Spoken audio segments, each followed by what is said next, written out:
Shalom y bienvenidos a Vía Hafta Yisrael, una frase hebrea que significa amarás a Israel. Esperamos que se queden con nosotros, ya que nuestro maestro, el Dr. Baruch, nos compartirá una enseñanza expositiva de la Biblia.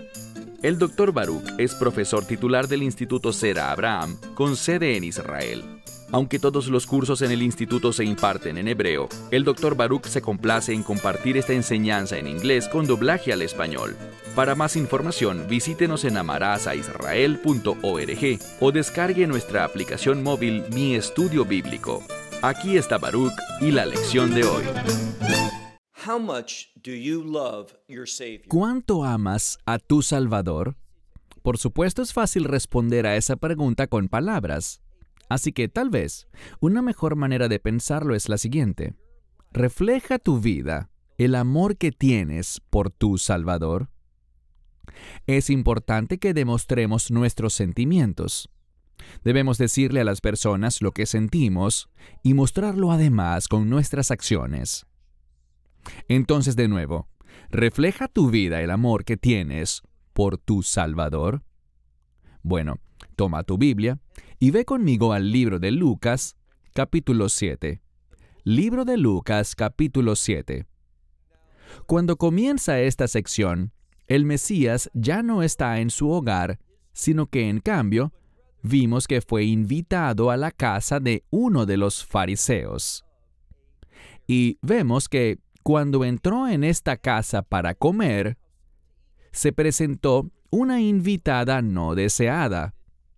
Una mujer que estaba en la ciudad, que tenía fama de pecadora, pero que entró llevando consigo un ungüento costoso. ¿Y qué hizo ella? Demostró su amor por él. Y recuerda, él había estado enseñando sobre el reino de Dios y también sobre el perdón. Y ella entendió que él fue enviado a este mundo con el fin de salvarla. Por lo que demostró su aprecio, demostró su amor por él en el acto que realizó en la casa del fariseo. ¿Y qué fue lo que hizo?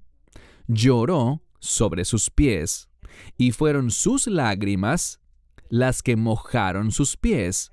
Luego, con el mismo cabello de su cabeza, secó sus pies, y después lo ungió con ese ungüento y perfume costoso.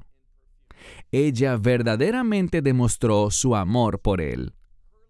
Entonces, de nuevo, cuando las personas te miran, ¿pueden ver en ti amor por nuestro Señor y Salvador, el Mesías Yeshua? ¿Pueden ver tu compromiso con Él? Porque solo a quien ames, obedecerás. Eso es lo que significa ser un discípulo. Así es como alguien demuestra que Yeshua, Jesucristo, es su Señor. Bueno, como dije, ve conmigo a ese 7º capítulo, porque lo que hemos visto es que el fariseo, Shimón, ¿qué ha hecho? Cuando él vio esto, pensó dentro de sí, y esto es importante, no lo proclamó verbalmente, simplemente lo dijo para sí mismo. En otras palabras, lo pensó, y dijo, si refiriéndose a Yeshua, fuera realmente un profeta, él sabría qué tipo de mujer es esta que lo está tocando. Así que él tenía pensamientos negativos con respecto a Yeshua. Dudaba de su identidad. ¿Y qué pasó? Bueno, Yeshua, siendo el mismísimo Hijo de Dios, ¿y qué significa eso? Que es divino. Él es Dios. Y él sabía lo que pensaba Empezaremos nuestro estudio con la respuesta de Yeshua a este hombre llamado Simón. Y vamos a ver que su nombre, Shimón en hebreo, tiene un gran significado. Lean conmigo el verso 40. Y Yeshua, respondiendo, le dijo a él, Shimón, tengo para ti algo que decir. Y de nuevo, esta era una respuesta a los pensamientos de Shimón. Él no había dicho nada con sus labios, solo lo pensó dentro de sí. Pero Yeshua, como Dios, lo sabe todo. ¿Cuál fue la respuesta inicial de Shimón? Le dijo al maestro, habla. Significa que él quiere oír lo que Yeshua tiene que decirle. Verso 41. Esta es la respuesta de Yeshua, y él le enseñará a Shimón una verdad bíblica, una verdad de Dios, revelación en otras palabras, a través de una parábola. Verso 41. Había 2 deudores que le debían a cierto acreedor. La parábola dice que hay un hombre que le prestó dinero a 2 individuos, cierta cantidad de dinero. A uno, noten lo que dice la Escritura. Uno le debía 500 denarios. Un denario es el salario de un día de trabajo para un trabajador común. Entonces, este hombre debía 500 días de trabajo, con el fin de pagar esa deuda. Pero el otro, dice aquí, que solo 50. Versículo 42. Pero ellos no tenían para dar. Eso es un modismo, y lo que significa es que ellos no tenían dinero con qué pagar esa deuda. No podían hacer los pagos, no podían devolver lo prestado. Ninguno de los dos. ¿Y qué hizo este acreedor? Noten lo que dice. A ambos por igual. Así que ambos eran deudores. Tenían una cantidad diferente de deuda, pero ambos eran deudores. Y dice que a ambos deudores él perdonó. Por lo tanto, ¿cuál de estos, preguntó el Mesías, lo amará más? Ahora, una pregunta bastante simple. Uno le debía 500 denarios, el otro solo 50. Este acreedor vio la situación de que ninguno de los dos podría devolver el pago para saldar su deuda. ¿Y qué hizo él? A los dos, por igual, los perdonó. Y por cierto, esa palabra perdonar en griego se deriva de la misma palabra para gracia. Y vemos, por tanto, que hay una conexión entre el otorgar gracia y el perdonar. Esto proporciona un contexto muy significativo para nosotros, porque la obra del Mesías, sí, Él nos dará su gracia, pero es solo por esa gracia, oye bien, es solo a través de esa gracia que podemos experimentar el perdón. Así que le dice a Shimón, y estoy hablando de Yeshua, enseñando a través de esta parábola, dice, ¿cuál de estos dos lo amará más? ¿Cuál de los dos tendrá más amor por este que lo perdonó? Verso 43. Y Shimón, respondiendo, dijo, yo supongo que el hombre al que más se le perdonó. Entonces, aquel que recibió más perdón, al que se le canceló la deuda más alta. Al otro también lo perdonaron, pero al ser más alta la deuda, era más significativo. Él responde, es mi opinión, yo supongo, y esta palabra para suponer significa darle mucha consideración a algo, para llegar a una decisión, una respuesta y una conclusión. Y dice, a aquel al que se le perdonó más.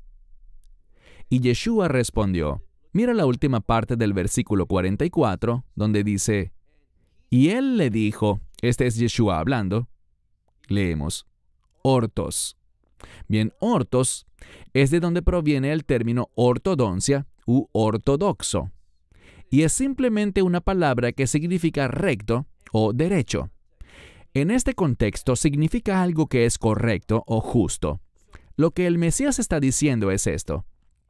te he dado un conjunto de circunstancias y justamente, correctamente, tú has, y noten esta última parte, has juzgado.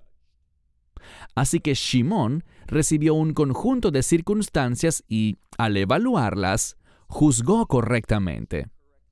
Él llegó a la decisión adecuada, a la decisión correcta. Verso 44. Después de decir esto a Shimón, a este fariseo, noten lo que dice la Escritura. Verso 44. Y volviéndose, bien, tras decir esto, él se volteó, es decir, Yeshua dijo esto, y después de escuchar lo que respondió Shimón, una respuesta correcta, se volvió hacia esta mujer y dijo,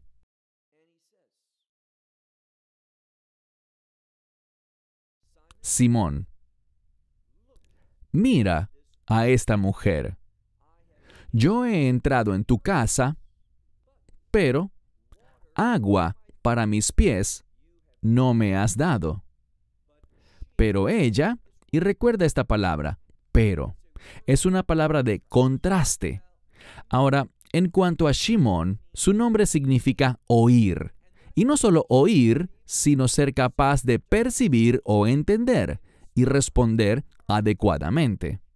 El Mesías lo está desafiando, basado en lo que ha estado enseñando, a tomar la decisión correcta, a llegar nuevamente a la conclusión correcta para juzgar esta situación adecuadamente. ¿Por qué está haciendo esto? Muy sencillo. Shimón siente desprecio por esta mujer. Recuerden lo que dijo al concluir nuestro estudio la semana pasada. Él dijo, si Yeshua fuera verdaderamente un profeta, sabría qué tipo de mujer es esta que lo está tocando. Y a partir de esa declaración queda claro que Simón no pensaba adecuadamente.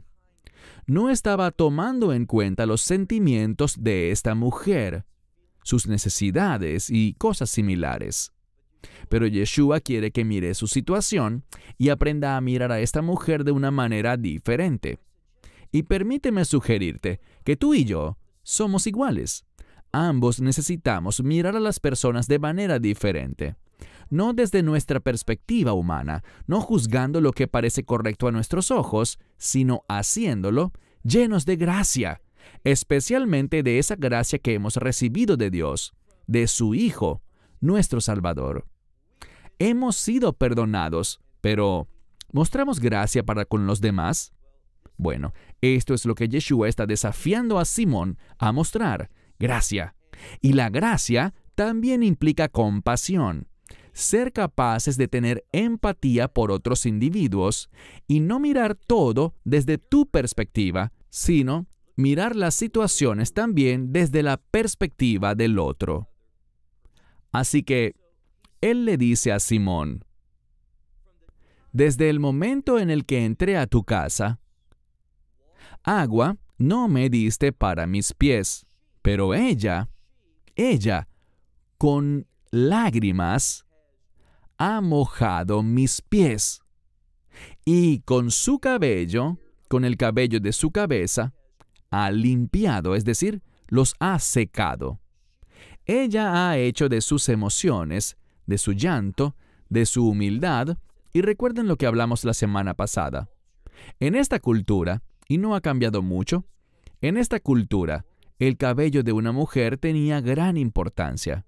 Recuerden lo que leemos en otro lugar del Nuevo Testamento, que el cabello de una mujer es su gloria. Ella no estaba pensando en sí misma, estaba usando su cabello para secar los pies de Yeshua, luego de haberlos mojado con sus propias lágrimas. ¿Y qué más se dice? Encontramos que en el versículo 46 dice, con aceite mi cabeza no has ungido. Así que con aceite no me has ungido la cabeza. Pero ella, una vez más, en contraste con eso, pero ella con mirra. Y esa es la palabra que define este costoso ungüento o perfume.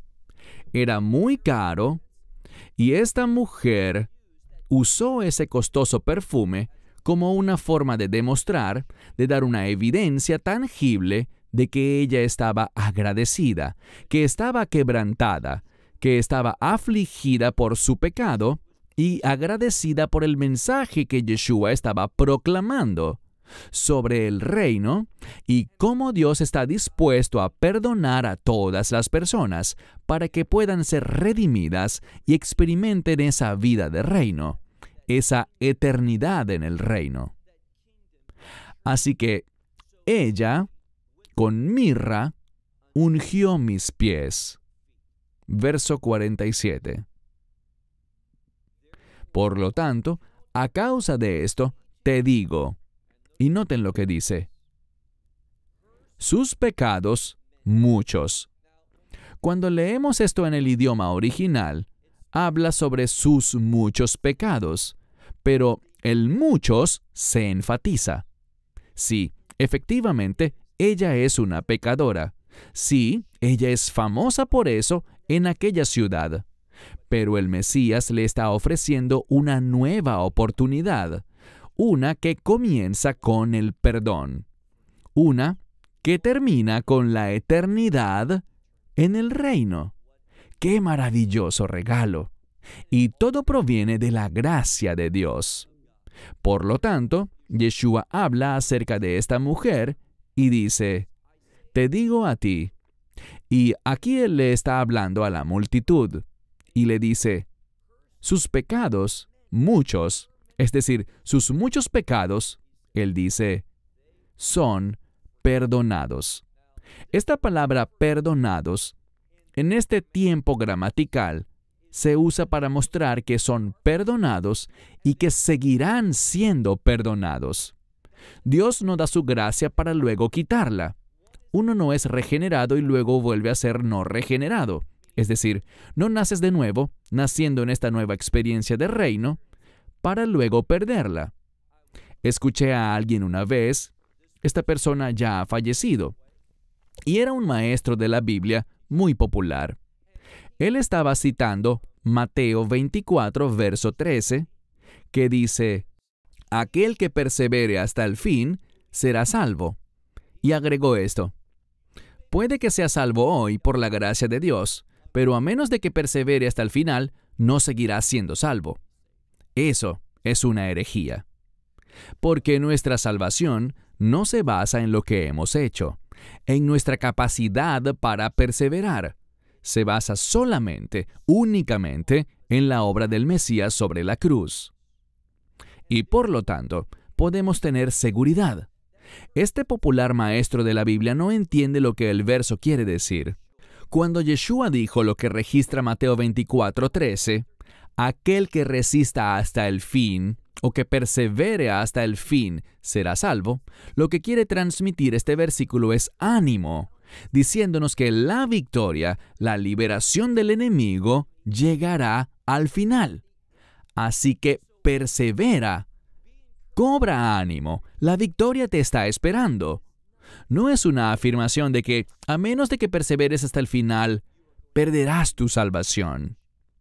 La palabra salvación en griego puede usarse de muchas maneras diferentes. Y una de las formas en las que se usa esta palabra salvación en la Biblia es para hablar de victoria. El término salvación no siempre se usa para hablar, como piensa este sujeto, de la remisión de los pecados y la entrada al reino de Dios. Esa es una de las definiciones, pero no es la única. Vean cuidadosamente el texto. Por lo tanto, les digo a ustedes, sus pecados, muchos, son perdonados. Y por esta razón, agrega, ella amó mucho, pero aquel a quien se le perdona poco, poco ama. Y aquí hay un detalle. Cuando pensamos de esta manera, bueno, yo no soy perfecto, pero ciertamente soy mejor que aquel tipo, y mucho mejor que aquellos de allá. De hecho, podría decir que tengo muy pocos defectos, pues hay un montón de personas peores que yo. Cuando pensamos así, estamos totalmente equivocados. Debemos pensar más como Pablo, quien se consideraba a sí mismo como el peor de los pecadores. Saben, yo sé cómo pienso y conozco todos mis pecados, pero en cuanto a los demás, yo no conozco todos sus pecados. Yo no sé lo que otros están pensando o lo que no han pensado, cómo se han comportado, y por lo tanto, si quiero ser espiritualmente justo, basado en el hecho de que uno sabe lo que uno ha hecho, cómo uno le ha fallado a Dios, cómo ha pensado de manera impía y pecadora, por lo tanto, uno siempre debe considerarse a sí mismo como el peor pecador. Pero muchas veces pensamos que somos mejores que los demás o mejores que la mayoría. Así es como pensaba Shimón, y al Mesías no le agradaba esa actitud en lo más mínimo. Pasemos ahora al verso 48.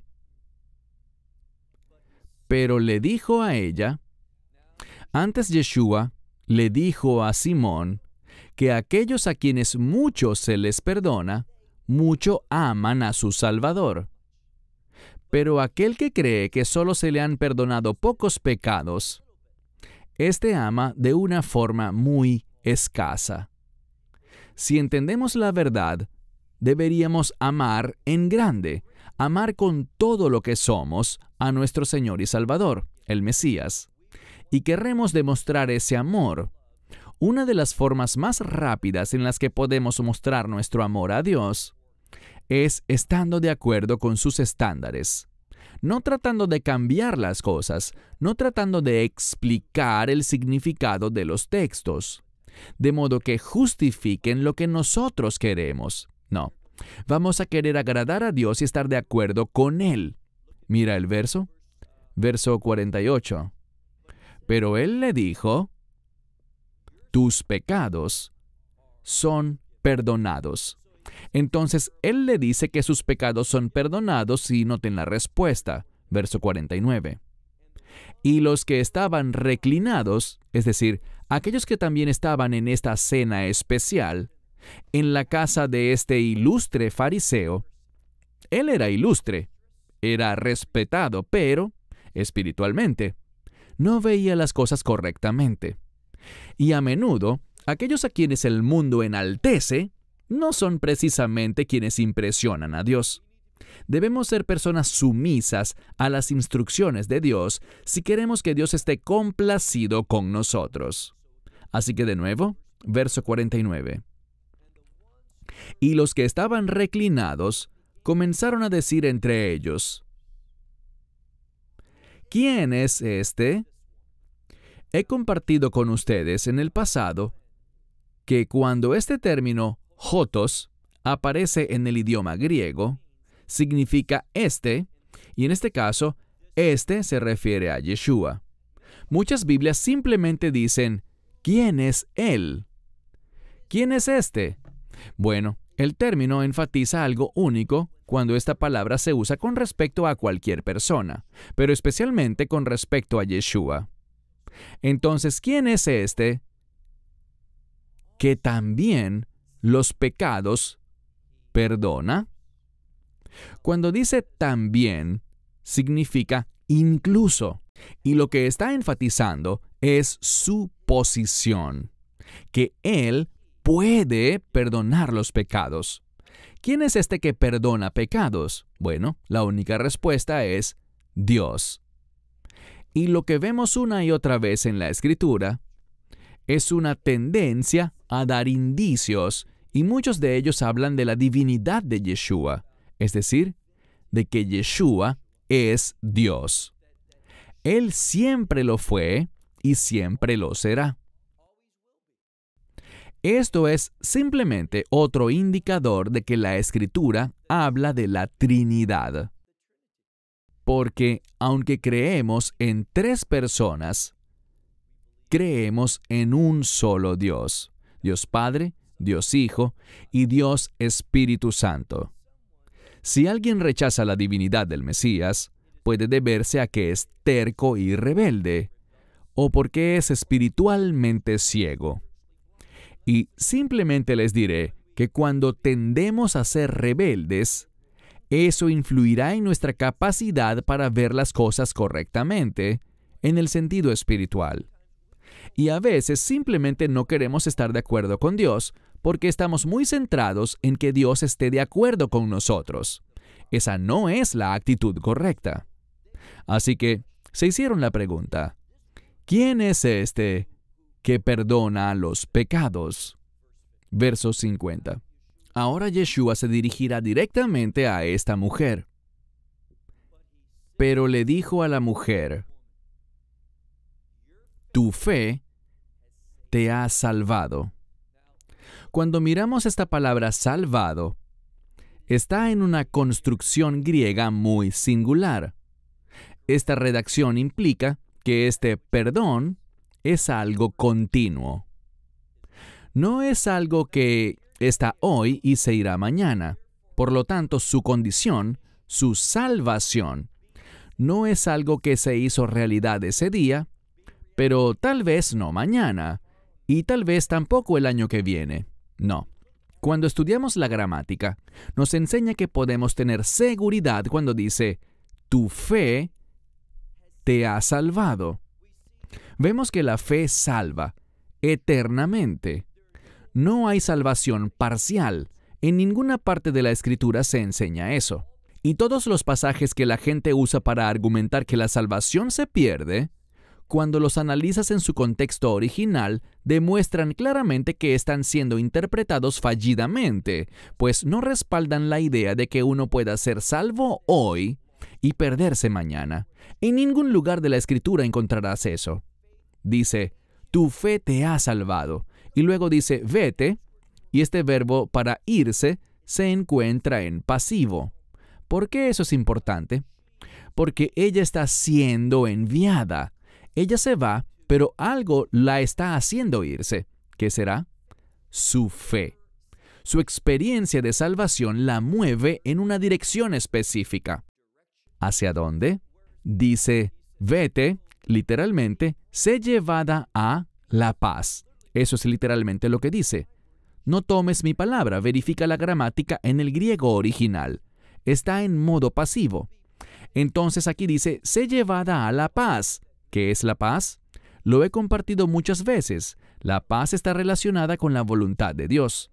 Cuando tenemos fe, Dios nos salvará. Esa salvación nos cambia, y si realmente somos salvos, entonces nosotros, basados en esa experiencia de salvación, seremos llevados, seremos movidos hacia la voluntad de Dios. ¿Por qué? Porque somos nuevas criaturas, hemos nacido de nuevo, fuimos regenerados y nuestra nueva naturaleza implica un compromiso con la voluntad de Dios. Esto es lo que Yeshua está compartiendo con Shimon. Esperamos que te hayas edificado con el mensaje de hoy y lo compartas con otros. Te invitamos a seguir nuestros estudios cada semana por este canal y por el portal de YouTube de Amarás a Israel. También puedes descargar nuestra aplicación móvil gratuita, Mi Estudio Bíblico. Finalmente, para obtener más información sobre nosotros, visita nuestra web amarasaisrael.org, donde encontrarás otras conferencias de Baruch en audio, video y texto. Hasta el próximo programa. Que el Señor te bendiga en Yeshua HaMashiach, Jesús el Mesías, mientras caminas con Él. Shalom desde Israel.